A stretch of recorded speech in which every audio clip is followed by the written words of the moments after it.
Ruslan. Is this proof that God has been reaching Joe Rogan through a variety of people? If you guys don't know, Joe Rogan has been on an interesting journey with Christianity. It's well documented. Initially, he was fairly hostile towards the faith that I and billions of other people follow.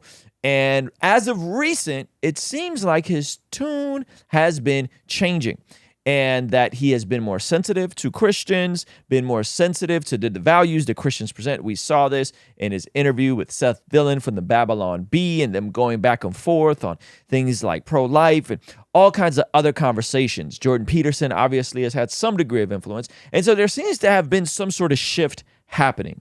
But in one of his latest podcasts, it was revealed that someone who's actually a legend in their own right has been sending him text messages with Bible verses.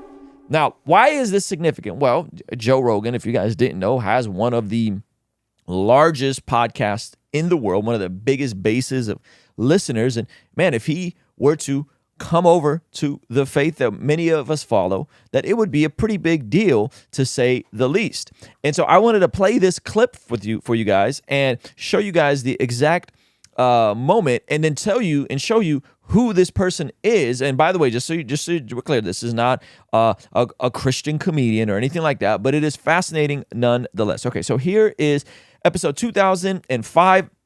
This is him speaking to someone named Tom Segura. And heads up. Hide your kids, hide your wife. Explicit. Let's jump in. But I was trying to make it last night. I got delayed. I couldn't come in. Is Tony Woods out this weekend? Tony Woods is a funny motherfucker. Tony Woods is Oh so my God, funny. he's so good. I was so excited to get him in here. He went to the Vulcan. That fucking guy went on stage at the Vulcan with some shit that he was just talking about in the green room. Like, and something, not a bit. He did organic. Yeah. And then went on stage and was killing for 5 minutes with it.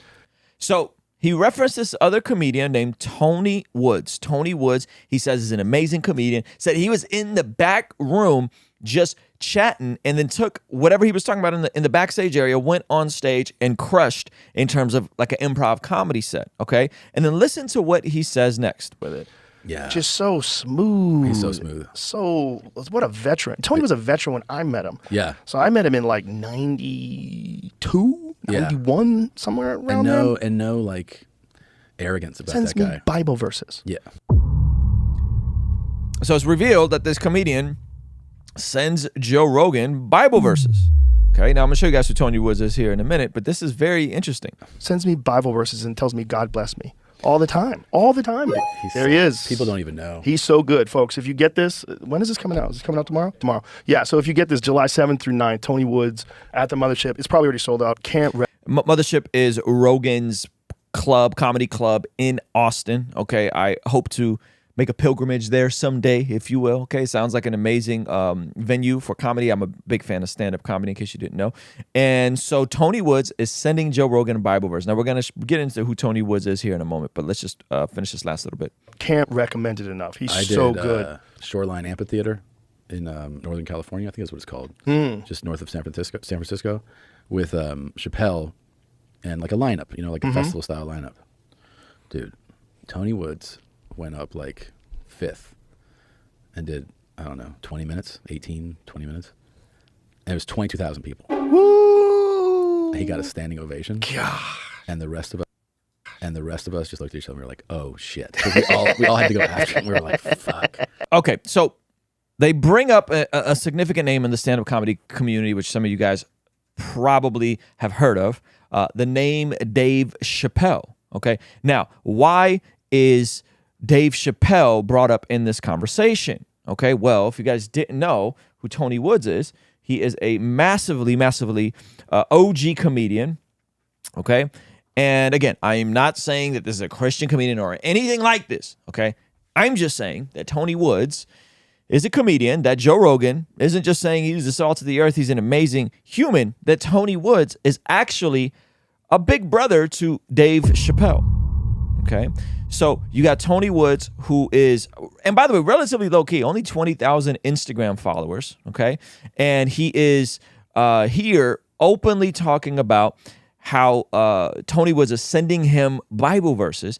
And this is someone that's been around forever in terms of his influence on the comedy scene, specifically his influence on Joe Rogan, specifically his influence on Dave Chappelle, and that this is just someone that's extremely, extremely talented. And so there's a little profession of his faith there. Jesus would slap the ish out of you.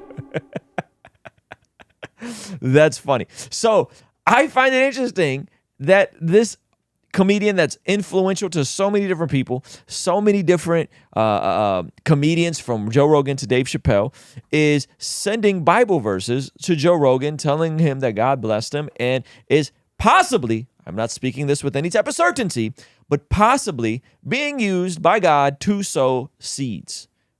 That's pretty amazing.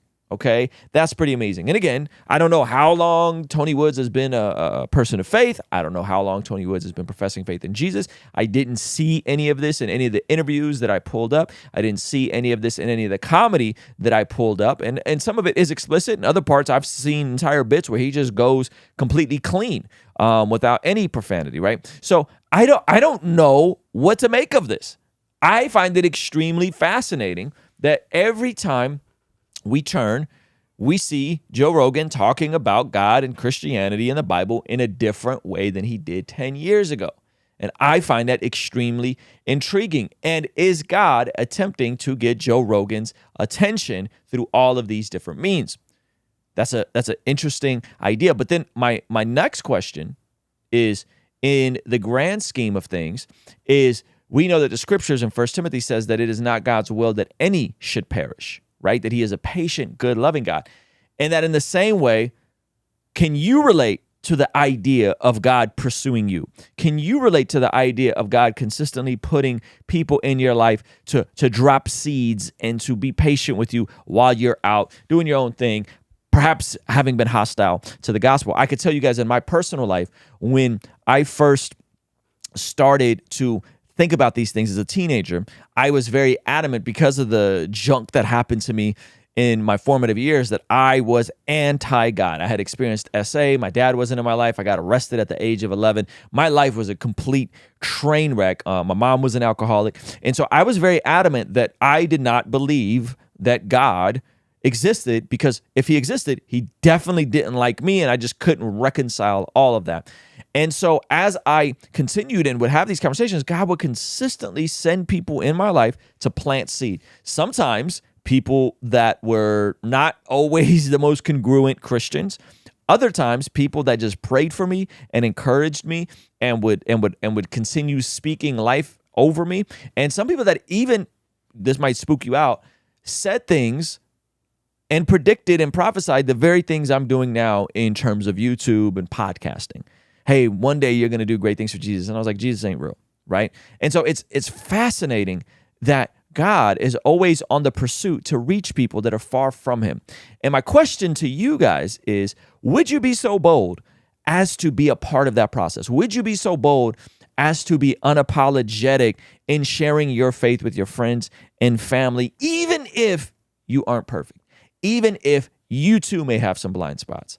I think the more I walk on this journey, the less I am concerned with the fear of man and what other people think, and the more bold I am becoming with just telling people about Jesus, not in a preachy way, but in an encouraging way, and sometimes in a truthful way. So anyway, those are my thoughts on this. I would love to hear from you in the comments section. Can you relate to this seemingly pursuit of God? Can you relate to this this God that doesn't want anybody to perish? And are you a part of that? 2 Corinthians talks about how we are ministers of reconciling the nations back to the Lord. We are ministers of reconciliation. So anyway, I want to hear from you guys in the comment section. Appreciate you, and I will see you on the next one. Peace.